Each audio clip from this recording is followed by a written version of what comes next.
I stood in the shadows of Rosewood Manor, the grand white columns a stark contrast to the darkness coiling in my gut. Elise, my cousin, was a vision in white, twirling in what was supposed to be my wedding venue, in her wedding gown. It was happening again. The same stolen dreams, the same sickeningly sweet smile on her face. My stomach clenched. A visceral memory of the car crash, the screech of tires, the blinding pain after I discovered her first betrayal. Back then, I'd been naive, heartbroken. Now? Now I was reborn, armed with the crushing weight of foreknowledge. "Isn't it perfect?" Elise gushed to her giggling bridesmaids. They fluttered around her like moths to a flame, oblivious. She had no idea. No idea that the mousy cousin she'd so easily crushed before was gone. In her place stood a woman who had clawed her way back from death, who had spent 5 years meticulously planning this moment. The heavy paper of the property deed for Rosewood Manor felt like a brand in my purse. I'd bought it 3 months ago, a silent, invisible move through a shell company. Her wedding was set for Saturday. The demolition crew was scheduled for Friday. Let her parade. Let her preen. Her perfect day was about to become my perfect revenge. 5 years. It felt like a lifetime ago and also just yesterday. I jolted awake, gasping in my old cramped apartment. The stale smell of forgotten takeout containers, a smell I thought I'd left behind with my past life, assaulted my senses. My heart hammered against my ribs, a frantic bird trapped in a cage. I was 22 again, but my mind held the memories, the pain, the betrayals of a life lived to its bitter end. It was disorienting, terrifying. Had I gone mad? Was this some cruel afterlife? The next day, I met Elise for coffee. Her smile was the same. Sweet, innocent, a perfect mask for the viper coiled beneath. She chatted about her classes, her dreams, all the while her eyes, those deceptively bright eyes, were already sizing me up, plotting. In my previous life, I'd been blind to it. This time, I saw every flicker of calculation, every carefully crafted word. And in that moment, a silent vow took root in my soul. I would not be a victim again. I would change everything. My foreknowledge of market shifts, of booms and busts, of opportunities ripe for the picking, that would be my weapon. I would build an empire, brick by painstaking brick, and then I would watch hers crumble. Just as the bitter coffee cooled on the table, my phone buzzed. A text. Blake. My former fiancé, the man who had chosen Elise, chosen her lies, after she'd stolen my venue, my life, the first time around. His name on my screen was a ghost, a relic of a past I was determined to rewrite. The memories of my past life were a roadmap to a future I was now actively shaping. Cryptocurrency. I knew which coins would skyrocket, which would crash and burn. I invested, watched the numbers climb, the stock market. I anticipated the shifts, the surges, the downturns, moving with a precision that would have seemed like sorcery to an outsider. Real estate. I knew which forgotten neighborhoods were on the cusp of gentrification, which properties would yield fortunes. Phoenix Holdings. My shell company, my shield, my silent hand in the market. It rose from the ashes of my past life, a testament to my resilience. The struggle of my previous life, the constant worry about bills, the gnawing anxiety of never having enough, it all faded as my bank account swelled. Thousands turned into millions. Financial freedom wasn't just a number, it was a weight lifted, a breath finally taken after drowning. It was power. Then came the chance encounter with Blake. I'd orchestrated it, of course. A carefully chosen coffee shop, a strategically timed arrival. His cologne, once intoxicating, now just a scent. His eyes, still captivating, held no power over me. I felt nothing. A cold, satisfying neutrality. He was a pawn in a game he didn't even know he was playing. All the while, I meticulously documented Elise's every move, her sweet manipulations, her subtle digs, her calculated charm. I played the part of the oblivious, loving cousin, all while sharpening my knives. It began just as I knew it would. Elise weaving her web around Blake. I saw them at my favorite cafe, the one I'd naively introduced them to in my past life. Her hand lingered on his arm a fraction too long, her laughter a little too bright, a little too practiced. A flash of red-hot anger, familiar and sharp, pierced through my carefully constructed composure. I let it burn, let it fuel me. "Blake, darling," I'd said, my voice light, casual, during a dinner he thought was his idea. "I was thinking, Rosewood Manor, for the wedding. Wouldn't it be breathtaking?" His eyes lit up. He'd always loved the place. In my past life, it was my dream venue, the one Elise had so cruelly snatched. This time, it would be the stage for her downfall. The meetings with the manor's owner were clandestine, swift. I offered triple the market value, a sum that made his eyes widen in disbelief. The only condition? Absolute secrecy. No one was to know about the sale until I, the anonymous buyer behind Phoenix Holdings, decided to reveal it. Then came my family dinner. A week earlier than in my previous life. A small, deliberate shift in the timeline. Blake, beaming, raised his champagne flute. The crystal glasses clinked, a deafening sound in the sudden silence. "To us," he announced, his eyes finding mine. "We're getting married." The first piece had moved. The game was afoot. The engagement dinner was a tableau of familiar faces, each one a ghost from my past life, a player in my carefully orchestrated present. Elise, my cousin, my maid of honor, her smile a little too wide, a little too triumphant. Rachel, my best friend, her eyes darting between Elise and me, already, I knew, scheming. My mother, her perfume, a suffocating cloud of lilies and disappointment, hugging Elise with a warmth she rarely showed me. Blake, my fiancé, handsome, charming, and utterly clueless. And then there was Cameron, Elise's brother, the only one who, in that other life, had tried to warn me. My mother's hand lingered on Elise's arm.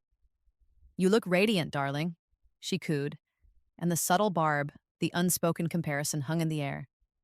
I smiled, a serene, knowing smile. I saw them all, not as they appeared, but as they truly were. Rachel's enthusiastic suggestions for wedding planners, florists, caterers, I recognized them now.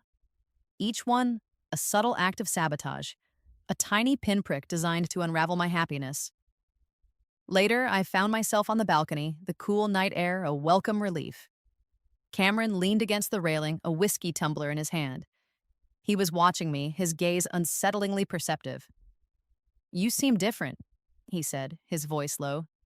It wasn't an accusation, more an observation. As if he sensed the tectonic shift within me, the 5 years of pain and planning that had reshaped my soul, I just smiled. "Happier, I hope." He didn't look convinced. The cloying sweetness of Elise's perfume was the first thing I noticed as I approached the powder room. Then, their voices, hushed, conspiratorial. Rachel and Elise. My hand tightened on the cool porcelain of the sink, my knuckles white. I forced myself to breathe evenly, slowly. "Don't react, not yet." "It's perfect," Elise was saying, her voice dripping with false concern. "We just need to convince Blake that Rosewood is bad luck. All those stories about failed marriages, structural issues, he'll be putty in our hands." Rachel giggled. "And then Lakeside Gardens. I've already spoken to the manager. It'll coincidentally become available just when they need it. He'll think you're a miracle worker, finding such a beautiful venue on short notice." Lakeside Gardens, the backup. The same backup they'd used in my previous life. My blood ran cold, then hot with a familiar simmering rage. I took a deep breath, smoothed my expression, and pushed the door open. "Oh, there you are," I chirped, my voice bright, carefree. "Elise, that dress is stunning. You have such amazing taste." Her smile was a masterpiece of duplicity. She had no idea I was already 2 steps ahead. As I walked away, my phone vibrated. An unknown number. I know what they're planning. "Meet me tomorrow if you want proof. Lunch with Mother." The familiar clink of china, the scent of Earl Grey, the weight of unspoken words hanging heavy between us. "Darling," she began, her voice a carefully modulated symphony of concern. "Rosewood Manor, it's terribly expensive, isn't it? And so grand. Perhaps something a little more appropriate? Lakeside Gardens, for instance. I hear it's lovely." The tea tasted bitter on my tongue. Appropriate. The word was a thinly veiled criticism, a familiar jab. My own mother, once again, an unwitting, or perhaps not so unwitting, accomplice in Elise's schemes. Her expression, that practiced mask of maternal worry, was a carbon copy of the one she'd worn in my past life, right before everything had imploded. You might be right, Mother, I said, feigning reluctance. It's just, Blake had his heart set on Rosewood. I watched the relief wash over her face, a flicker of triumph in her eyes. But I'll certainly consider other options. The moment I left the restaurant, I pulled out my phone. The owner of Lakeside Gardens answered on the third ring. My offer was astronomical, enough to make his voice tremble. The condition? Lakeside Gardens was to remain unavailable for any and all wedding bookings on my chosen date, and for a year after. He readily agreed. Check. The signs were subtle at first, a lingering glance towards Elise at a family gathering, an inside joke I wasn't privy to. His texts, once instantaneous, now delayed. The familiar ache, the one I thought I'd buried deep, pricked at my heart. But this time, it wasn't heartbreak. It was cold, hard determination. History was repeating itself, and I was ready. I arranged a business dinner, important connections, men and women Blake had been trying to network with for years. I made the introductions, facilitated the conversations, watched as his ambition, his Achilles heel, flared to life. Elise, for all her charm, couldn't offer him this. My influence can open a lot of doors for you, Blake, I murmured later as we stood on the balcony of the restaurant, the city lights twinkling below. It wasn't a desperate plea, not anymore. It was a chess move, a reminder of what he stood to lose. He kissed me goodnight. His lips were hesitant, the passion muted. I could almost smell the conflict on him, a confusing cocktail of loyalty, ambition, and Elise's cheap perfume. He was wavering, just as I knew he would. The coffee shop was quiet, the air thick with the scent of roasted beans and unspoken secrets. Steam from my latte created a fragile barrier between Cameron and me, the anonymous texter. I should have known. I tried to warn you last time too, he said, his voice barely above a whisper. You didn't listen. My blood ran cold. Last time? What do you mean, last time? He looked at me then, a deep, searching gaze that seemed to penetrate the carefully constructed walls I'd built around myself. You remember, don't you? The other life. Shock rippled through me. I wasn't alone, he remembered. It's not just you, he continued, his voice low urgent. I've been through it. Loops. Different versions. I don't know why or how, but I recognize the signs in you. You're different this time. Stronger. He leaned closer, his eyes dark with a warning I couldn't ignore. Be careful, he whispered, the words chilling me to the bone. Changing too much, too quickly, it can have consequences.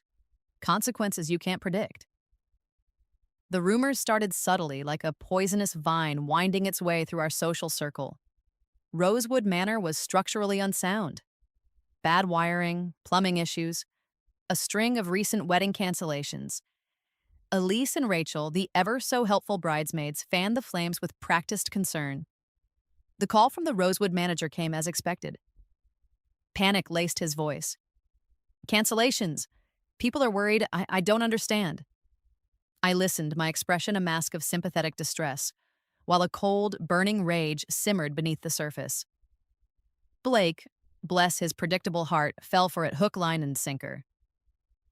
Maybe we should consider alternatives, darling, he suggested, his brow furrowed with worry. Just in case. The exact same words he'd used in my past life. Perhaps you're right, I conceded, appearing defeated. Elise mentioned Lakeside Gardens. Maybe we should take a look. The event manager at Lakeside Gardens was all smiles when we arrived. Until I introduced myself. Not as Blake's fiancée, but as the new, anonymous owner of her establishment. Her face paled. My smile was serene, almost pitying. I'm so sorry, I said, my voice dripping with false regret.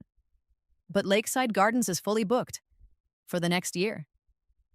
I watched the hope drain from Elise's face. The first domino had fallen. The call from the seamstress was almost comical in its predictability. A terrible mix-up, she stammered, her voice laced with a practiced apology I recognized instantly. Your custom wedding dress design? It was accidentally sent to Miss Elise instead of you. Exactly as it happened before. The same rehearsed speech, the same feigned incompetence.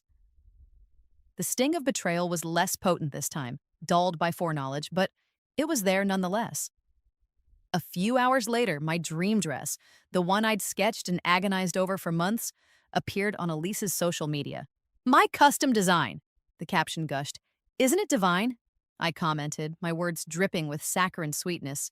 It looks better on you anyway, cousin. Truly stunning. Inside, I was already dialing Madame Evangeline, the renowned designer who had famously rejected Elise's request for a custom gown in our previous life. I had a feeling she'd be much more receptive to my offer this time, especially with the generous retainer I was proposing. My phone pinged. A message from Madame Evangeline. I've reconsidered your offer, and I have information about who really sabotaged your original dress. A slow, satisfied smile spread across my face. The wedding vendors, one by one, they began to politely, regretfully decline Elise's business.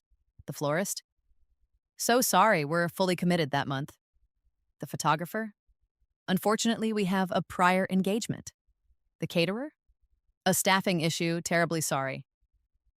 My substantial deposits, my carefully cultivated connections, my network of loyalties built over 5 years of meticulous planning, they were working their magic.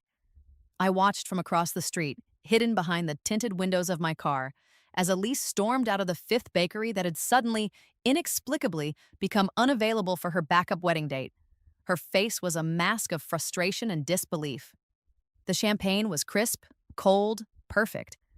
I sipped it slowly in my new penthouse apartment, the city lights twinkling below like a carpet of diamonds.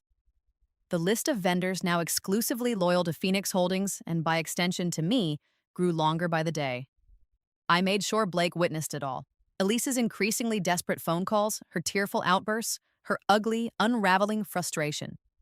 He was starting to see the cracks in her perfect facade, and he didn't like what he saw, the engagement party. The air crackled with anticipation, with unspoken tensions. And then, Elise made her grand entrance, in a white dress, a dress so similar to mine it was almost a caricature, a blatant, desperate attempt to upstage me. Hushed whispers rippled through the room. Guests exchanged knowing glances. Blake looked confused. Confused and a little uncomfortable. For the first time, he seemed to be seeing Elise not as the charming, vivacious woman he thought he knew, but as someone else. Someone grasping, manipulative. I chose my moment carefully, raised my champagne flute. To all our wonderful friends and family, I began, my voice clear, steady. Thank you for celebrating with us. My eyes found Elise's. And a special thank you to my dedicated maid of honor, Elise. Her enthusiasm for wedding planning has been truly remarkable. I smiled, a sweet, innocent smile. All these little mishaps, the venue, the dress, they're just humorous anecdotes for the wedding album, right? The room temperature seemed to drop several degrees. Elise's face was a mask of polite fury. She was being exposed, not by a direct accusation, but by the subtle, undeniable truth. And she knew it. The bathroom was an oasis of sterile white, the fluorescent lights harsh, unforgiving. Elise cornered me by the sinks, her reflection in the mirror a pale, panicked imitation of her usual composure. This is all a misunderstanding, she stammered, her voice tight, desperate. The dress, the venue. It's just a series of unfortunate coincidences. Her carefully constructed plans were crumbling around her, and the realization was dawning in her eyes. The tremble in her voice was a symphony to my ears. I'm not sure what you mean, cousin, I said, my voice calm, almost bored. I thought the dress mix-up was just an accident. And Rosewood Manor. Well, these things happen, don't they? I turned to leave. Her hand shot out, grabbed my arm. Her eyes, those bright, deceptive eyes, were narrowed, dangerous. You've changed, she whispered, her voice a low hiss. I don't know how, but this isn't over. Oh, I knew it wasn't over. It was just beginning. Rachel, ever the loyal lapdog, began her campaign. Carefully crafted lies, whispered insinuations about my bridezilla behavior, my unreasonable demands. It was a repeat performance, a scene I'd watched unfold with devastating consequences in my past life. My friends, my bridesmaids began to distance themselves, canceled brunches, cold, short responses to my texts. The pain was a dull ache, a familiar wound reopened despite my preparation. Loneliness, even when expected, had a sharp edge. But this time, I didn't crumble. I passively accepted their excuses, their silences, all the while secretly gathering my evidence. Screenshots of Rachel's texts, recordings of her concerned phone calls. The same tactics, the same manipulative phrases she'd used on other unsuspecting brides, long before me. My countermove was swift, anonymous, a digital package delivered to each bridesmaid. Proof.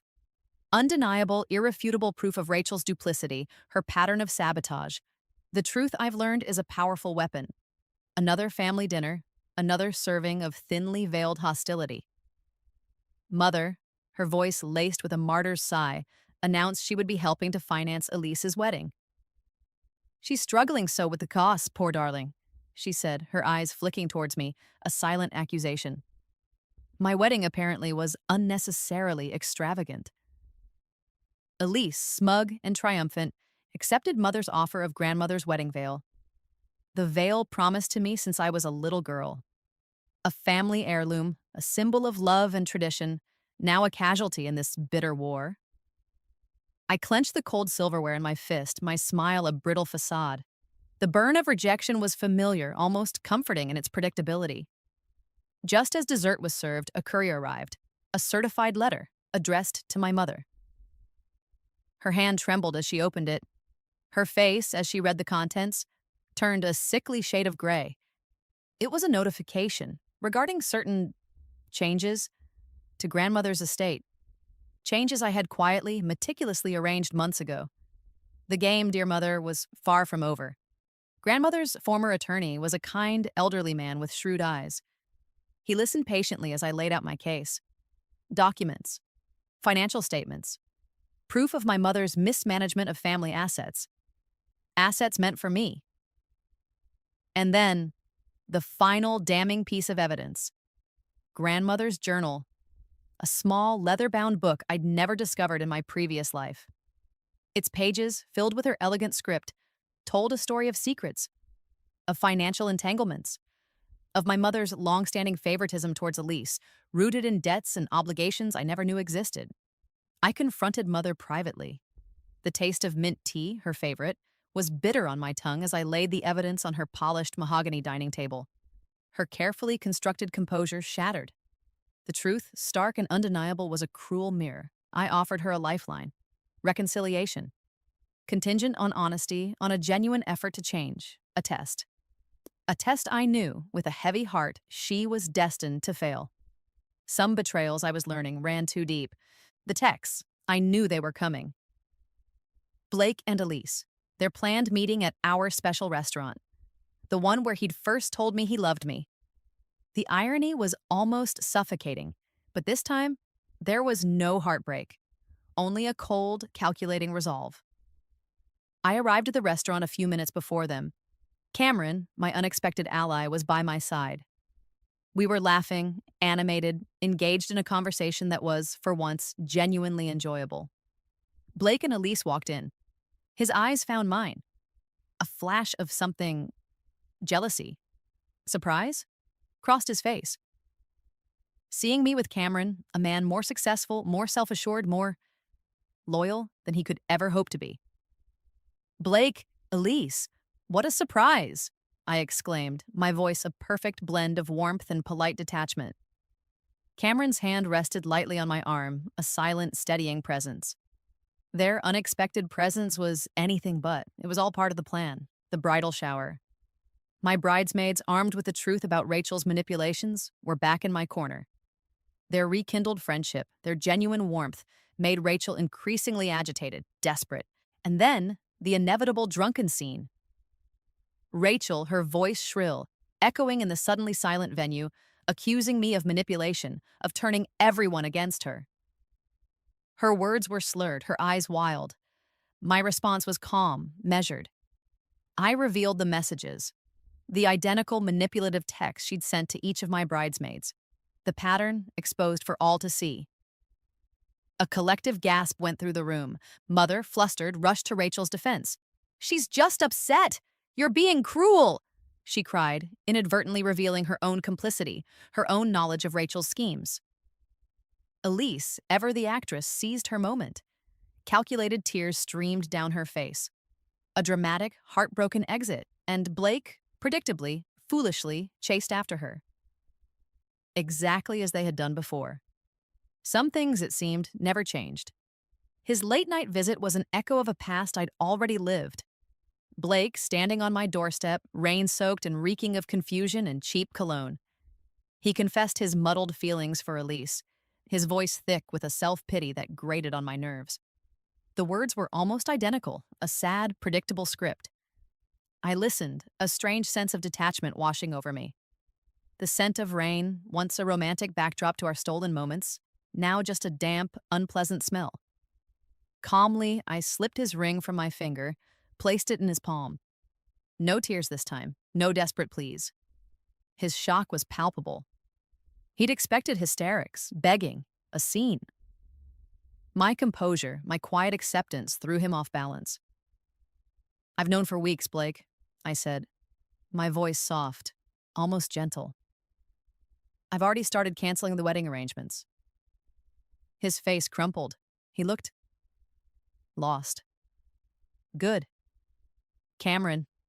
He appeared at my door an hour later, armed with takeout containers and a sympathy that, for once, didn't feel patronizing.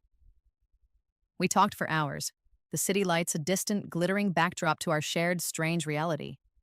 The time loops. He'd experienced more than I had, each one a brutal lesson in breaking destructive patterns, in understanding the intricate, invisible threads that connected us.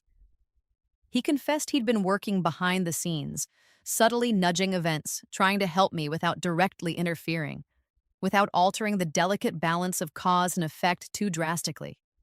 The comfort of his presence, of finally having someone who understood the weight of my foreknowledge, the depth of my pain, the burning fire of my ambition, was immeasurable. He hesitated then, his eyes searching mine. "Are you ready?" he asked, his voice low. "Ready to reveal who you really are now? They have no idea what's coming." A slow smile spread across my face. Oh, they had no idea at all. The press conference was a carefully orchestrated masterpiece. I stood at the podium, calm, confident, the anonymous CEO of Phoenix Holdings finally stepping into the light. The business world reeled. The woman they dismissed as Blake's pretty, unassuming fiancée was a titan, a player, a force to be reckoned with. Phoenix Holdings, my creation, had quietly, ruthlessly acquired controlling interests in Blake's firm. My firm now, the revelation of my wealth, my influence, the empire I'd built while they were all underestimating me, sent shockwaves through the city. The timing was deliberate, calculated. 1 week before Elise and Blake's hastily planned wedding at Rosewood Manor. The business journals, the ones that had once fawned over Blake's supposed brilliance, now lauded my strategic genius, my vision, my audacity. The broken engagement was a mere footnote. The sweet taste of validation was intoxicating. The full truth of our connection, Cameron's and mine, unfolded in the quiet intimacy of my penthouse. Certain souls, he explained, souls whose lives were cut short by malice, by betrayal, were sometimes granted a second chance. A chance to right the wrongs, to rewrite their destinies. My car accident. It hadn't been an accident. The word hung in the air, heavy, suffocating. Elise. After I discovered her affair with Blake, her desperation, her ruthlessness, she'd tampered with my brakes. The evidence Cameron had gathered was irrefutable, chilling. The shock was a physical blow, stealing my breath, but then a cold, terrifying clarity settled over me. The true depths of her betrayal, of their betrayal, were far darker, far more twisted than I had ever imagined.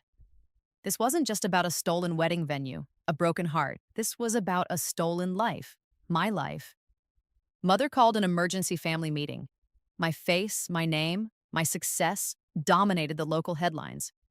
The air in our family home, a place once filled with my silent frustrations, now crackled with a stifling, uncomfortable tension. Relatives who had once barely acknowledged my existence now tripped over themselves to offer congratulations, to rewrite their past indifference. Elise was a mess. Her poorly concealed panic, her darting, fearful eyes told the whole story. The balance of power had shifted, irrevocably, seismically. She knew it. Mother, ever the opportunist, attempted a transparent, clumsy rewrite of history. "I always knew you had it in you, darling," she cooed, her hand reaching for mine. "I always supported your ambitions." I pulled my hand away. Her lies were a pathetic, desperate attempt to cling to relevance. I let the silence stretch, savoring their discomfort. Then, I made my announcement. "I've purchased Rosewood Manor," I said, my voice calm, level. "And I'll be making significant changes to the property." The looks on their faces, shock, disbelief, dawning horror, were a masterpiece. The news spread like wildfire. I owned Rosewood Manor. Elise and Blake's wedding day loomed, a ticking clock counting down to their public humiliation.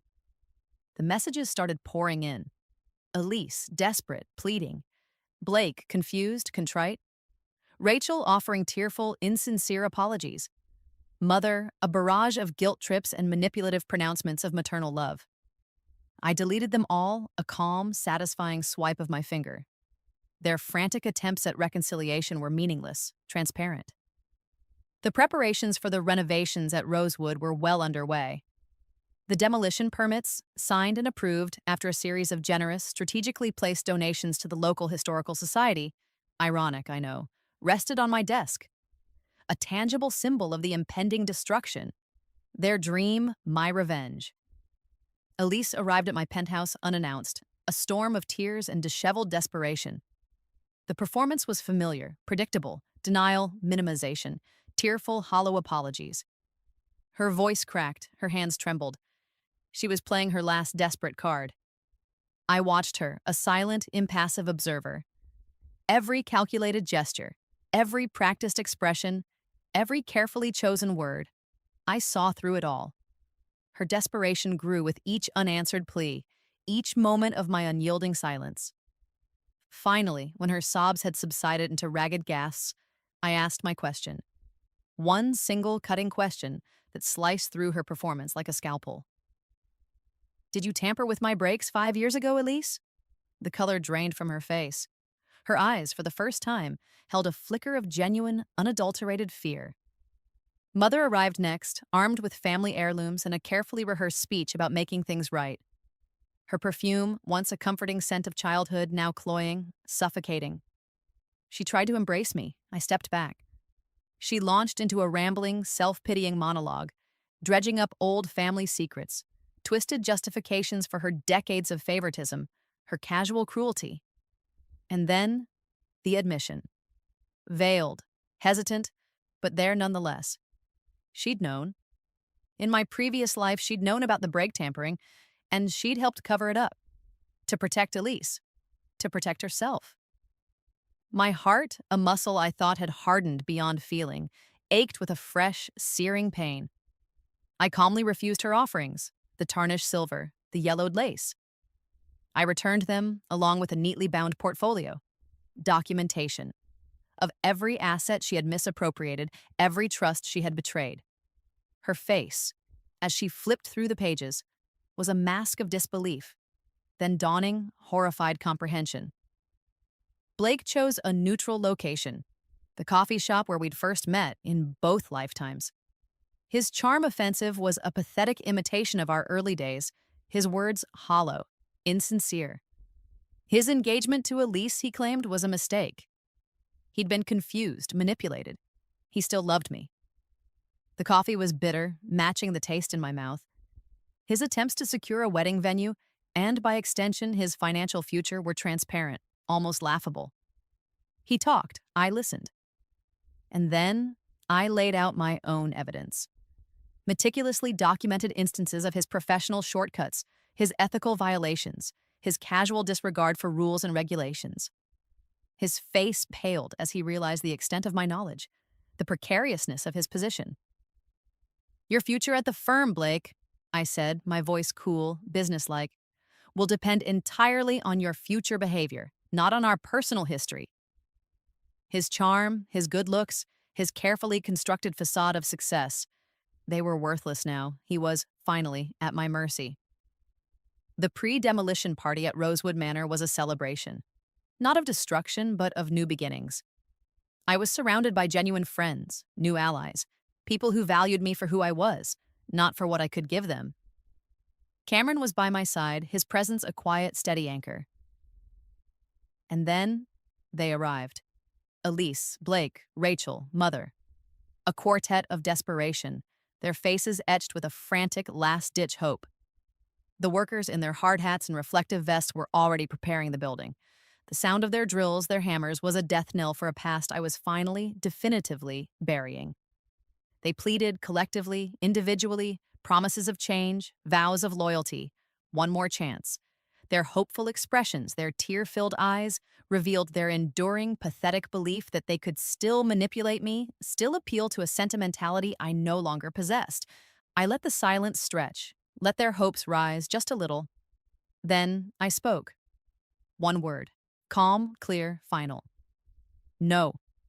It echoed through the grand, empty hall, a definitive full stop. And as the first support beam was ceremonially, symbolically removed, a tremor ran through the building. And through them. It was done.